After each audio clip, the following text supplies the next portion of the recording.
Senior Alicia Schmidt started playing softball while most girls were dressing up dolls.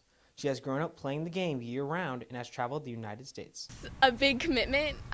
We can't play travel ball when we're doing high school, but pretty much all year round other than that is travel ball. And then we have like a couple weeks off, like right about now we have like some weeks off in December and January. Varsity softball coach April Steele noticed her talent right away. We had her down for about 2 seconds with the JV team. From the first throw, she stood out. From her ability to play, her leadership, she always seemed older, more mature than the rest.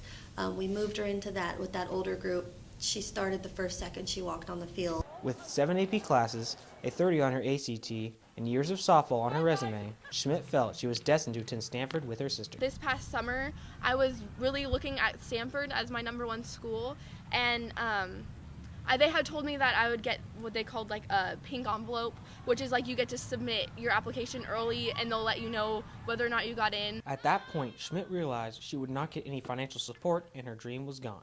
I felt like none of my hard work had paid off because it ended up not necessarily, because it was more of a walk-on thing instead of them offering money and that type of thing. So I guess that was really the hardest moment going through everything because I had put so much time and effort into softball and stuff, and you give up so much for softball. I mean, I haven't gone to all the dances, and you know, you don't get to as many like birthday parties.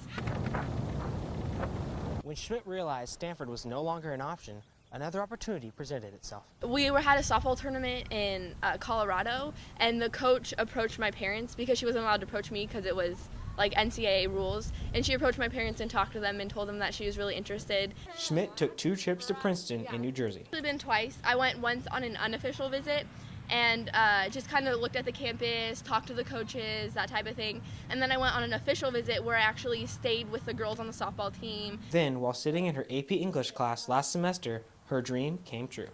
I asked what was going on, and I found out the phone call was from the admissions office. And so I was excited for her. Ironically, one of our vocabulary words was vicarious. So when it actually rang, she was in the middle of answering a question. The question in my phone vibrated in my pocket. I just freaked out. I was like, oh my God, oh my God. And so I sprinted outside the classroom and I answered my phone and they said, congratulations, you know, we would love to have you here. And I was shaking so bad, and I went back into the room, and it was so funny because everybody was dead silent, and they're all looking at me. And then I went, yes, and everybody started cheering. Schmidt, who was inspired by her sister to earn a scholarship, is now living out her own dream. Never give up. Just always stay positive. I mean, I tried to, always look at the bright side of everything, whether it's a bad grade or, whatever. Reporting for WCTV 19 with photographer Keegan Medrano, I'm Brandon Trinidad.